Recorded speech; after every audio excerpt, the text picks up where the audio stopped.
Hey everybody, how's everybody doing today? I'm noticing my views on my YouTube channel and the videos that I posted on Monday are a little bit down, which is good because that means that you guys aren't really focusing too much on schoolwork, which is a good thing. I hope you guys are really truly enjoying this break. I know I did yesterday. It was kind of nice. I really didn't do anything. Mrs. Chen was not feeling that well, but she really wasn't showing any symptoms of the coronavirus, so she did have a little bit of fever. Just needed some sleep. She pretty much slept all day, which allowed me the time to catch up on some shows on YouTube. I finished Ozark season 3. I'm starting, I was starting another type of show similar to Ozark with initials BB. And like I said, we're trying to get to the Marvel movies as well. So it's been kind of nice this week. I'm doing a lot of personal reading for myself. And like I said, it is spring break. And we are still in a stressful time because there's still uncertainty as far as what's going to happen. Like I said, I keep truly hoping and praying that we do get back to school sometime before June, or maybe even if it's just like a week or so. So I really miss you guys.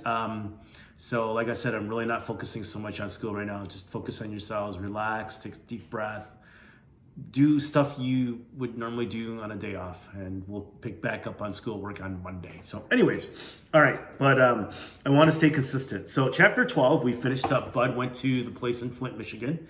He met his dad, or we don't know if it's his dad or not, Herman E. Calloway, and he's accusing him of being his dad, but we don't know if it's his dad or not. So we shall find out. We are now in chapter 13. All right, chapter 13. The circle of men got very quiet. The younger guys looked like they wanted to laugh, but were afraid to. And the Jimmy guy and the man who must be my father were looking at me that way grown-ups do when they're getting ready to give you some bad news, or when they're trying to decide which hand they're going to smack you upside the head with. Finally, Jimmy snapped his fingers and said, "Hold on now. Is your name Bud?" He knew my name. I said, "Yes, sir." Jimmy said, "Herman, don't you see? This has something to do with that crazy telegram you got this morning." He looked back at me. "And you said you're from Flint, Bud?" "Yes, sir. That's right. That's where I'm from." Herman E. Calloway said, "What in Sam Hill is going on here? First off, don't you be coming here accusing folks of being your father. And second off, where is your mother?" Shucks, he said it like he didn't already know. I said, "She's dead, sir. She died 4 years ago." Herman E. Calloway said, "I'm truly sorry to hear that, but it's obvious that you are a disturbed young man and you don't have a clue who your father is. You just tell us who's looking after you now, and we'll get you sent back to wherever it is you belong." I belong with you now, sir," Herman E. Calloway said. "Now you look here." Jimmy said, "Hold on, Herman." He seemed a lot nicer than this Calloway guy. "But you got to understand, Mr. Calloway here can't be your daddy. No how, no way, nuh-uh. I don't know what gave you that idea, but whatever. We've got to get you back home soon. Someone in Flint's got to be worried sick about you." I said, "No, sir. I don't have nobody left in Flint. That's why I came all the way here." He said, "No one? No one at all?" I said, "No, sir." He said, "No brothers?" "No, sir." "No sisters?" "No, sir." "What about an auntie?" "No, sir." "No grandma?" "No, sir." Shucks, it looked like this guy was going to go over my whole family tree, but he whistled and said, "Whew. So were you living in an orphanage?" Uh-oh. I had to be careful how I answered this. One wrong answer, and I could tell that these guys were ready to give me up to the cops or give me a one-way ticket back to home. I said, "Well, sir, I had some problems with some folks that were supposed to be looking after me, and after I hid their shotgun and poured water all over Todd Amos, I busted out of the shed and had to go on the lam. And then I thought it was about time I came and met my father because it's been..." He raised his hand to stop me. "That's fine, son, but just answer what I asked you. What orphanage were you in?" "Well, sir, I used to be in a home, and then I wasn't, and then I was with some people that were kind of mean, and then I tried to find Miss Hill, but she moved all the way to Chicago, and that was too far to walk, so..." He raised his hand again to shut me up. "Hold on, Bud. Do me a favor. Go wait by that door for a minute." He pointed to the side of the stage. I walked over and waited to see what was going to happen. I tried pushing the door open a little bit in case I had to make a quick escape, but it was jammed tight. I'd have to leave out of the same door I came in. The man named Jimmy and the guy who had to be my daddy started whispering. After a while, Herman E. Calloway raised his arm and said, "Hey, but don't forget, this is your little red wagon. You pull it if you want." Jimmy said, fair enough. He waved me back onto the stage. Bud, he said, you look like you might be a little hungry, so I'll tell you what we're going to do. We're all done rehearsing. We're about to head over to the Sweet Pea. You're invited to come along under one condition. What, sir? Once you get something in your belly, you've got to be straight with me. You've got some explaining to do. We'll feed you, but you've got to tell us the truth. Do we have a deal? He stuck his hand out for me to shake. But I wanted to know what I was getting myself into. What's the Sweet Pea, sir? Best restaurant in Grand Rapids. Is it a deal? I don't know how grown-ups can tell I'm always so doggone hungry, but I sure wasn't going to turn down getting my very first real restaurant food. I grabbed his hand and made sure I gave it a hard squeeze like Mama told me and said, yes, sir. Thank you, sir. Excuse me. He smiled. No problem. Herman E. Calloway said, well, James, like I said, if he's going to be doing some explaining, it's got to be to you. I don't need to listen to the scamp's nonsense while I'm trying to digest my supper. He stuck a pipe that wasn't lit into his mouth and walked off the stage. Shucks, my father had to be so doggone old, I was starting to wish that Lefty Lewis or this Jimmy guy were him. Herman E. Calloway seemed like he was going to be hard to get along with. The horn player said, little man, my name is Jimmy Wesley. You can call me Mr. Jimmy. Yes, sir. He pointed at the younger men. The drummer there is Doug the Thug Tennant. Sax man is Harrison Eddie Steady Patrick. Saxophone player said, oh man, it's not Eddie Steady, it's Steady Eddie. Steady Eddie Patrick. Mr. Jimmy said, uh-huh. And on trombone, we have Chug Doo-Doo Bug Cross. And the palest member of the band on piano is Roy Dirty Deed Breed. He shook his head again and said, Lord knows why these young musicians just can't leave the perfectly good names their mamas gave them alone. But for some reason, they can't. Anyway, fellas, this here is Bud.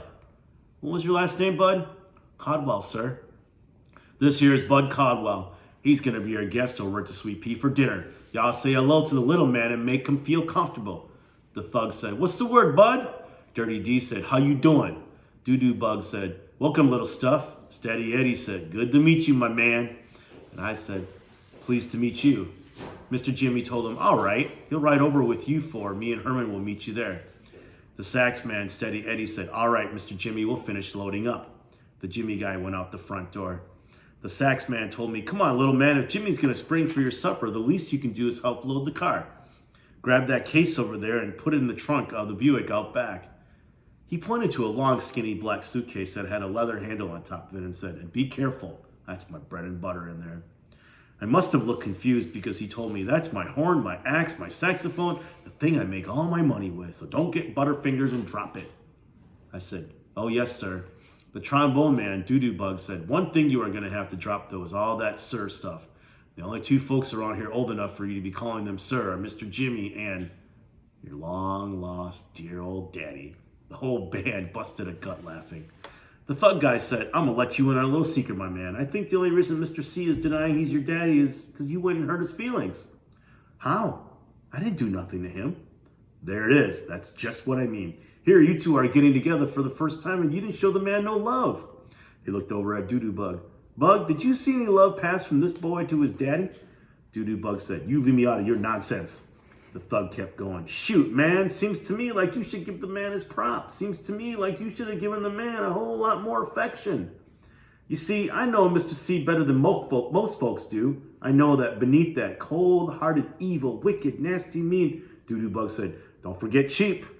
Cheap's got to be in there somewhere.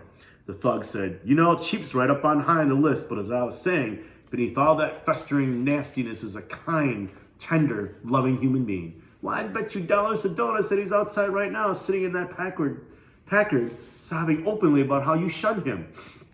When you get to the Sweet Pea, rush right up on him, give him a big hug, yell out, Daddy, and plant the big juicy kiss right on the top of his shiny bald head. Shoot, you do that, you'll be in his will so quick your head will spin. I put this thug guy on my list of people not to pay any mind to.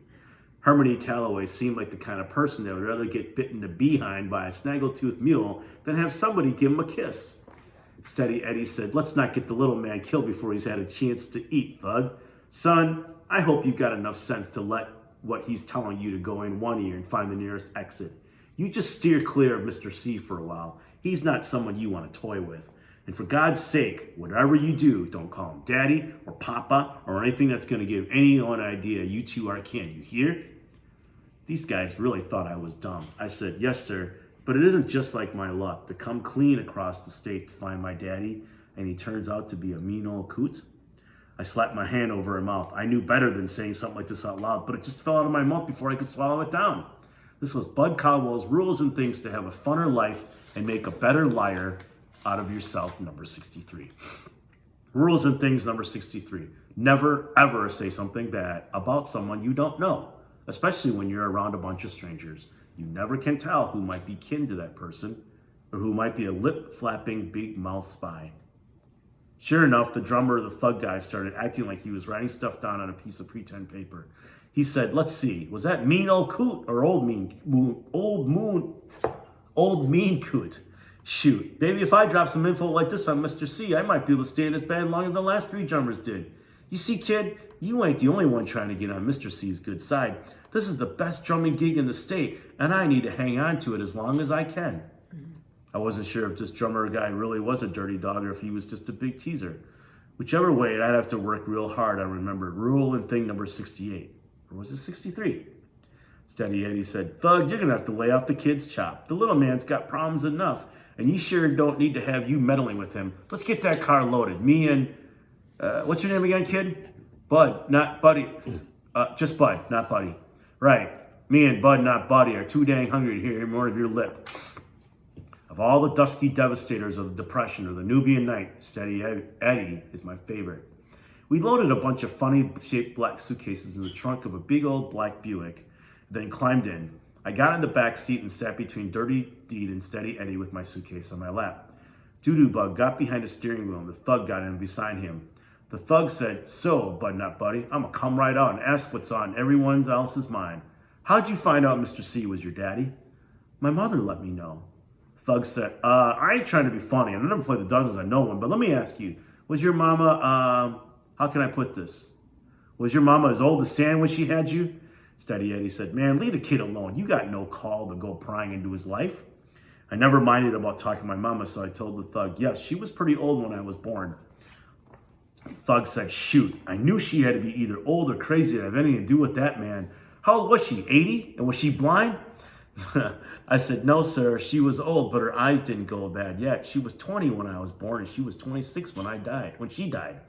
That news always kills any conversation you're going to have with grown folks. The dusky devastators got as quiet as some mice with bedroom slippers on. The only sound you could hear for a second was the keys cling, cling, clanging up against the metal dashboard as Doo-Doo Bug turned the car into the front of a little house that had a sign saying, the Sweet Pea on it. The Thug said, things is hard all over, ain't they? Steady Eddie said, you're all right, little man. You're a tough little nut. I like that. Most folks your age will be bawling their eyes out if they got to tease as hard as that fool drummer was teasing you, but you ain't even close to crying, are you? I said, no, sir. I don't know why, but my eyes don't cry no more. Steady Eddie said, I like that. My eyes don't cry no more. You mind if I borrow that? That sounds like a great name for a song. I said, no, sir, I don't mind at all. He reached over and rubbed his hand over my head and said, yeah, you're all right, little fella. And don't you worry none too much about the Thug. Mr. C changes drummers the way most folks change their drawers. What you see in that front seat is a man on borrowed time. Thug said, oh, man, what did you hear? Doo-Doo Bug cut off the car and said, all right, gentlemen, that's enough. Let's go stuff our craws. All right, so we're going to finish up chapter 14 next time. I'll be uploading 2 videos on Friday. So anyways, I hope you guys have a good week. Research those brewers, pick another brewer player, a little bit of background, their numbers, stuff like that. So anyways, take care. Love you guys. Miss you. Bye-bye.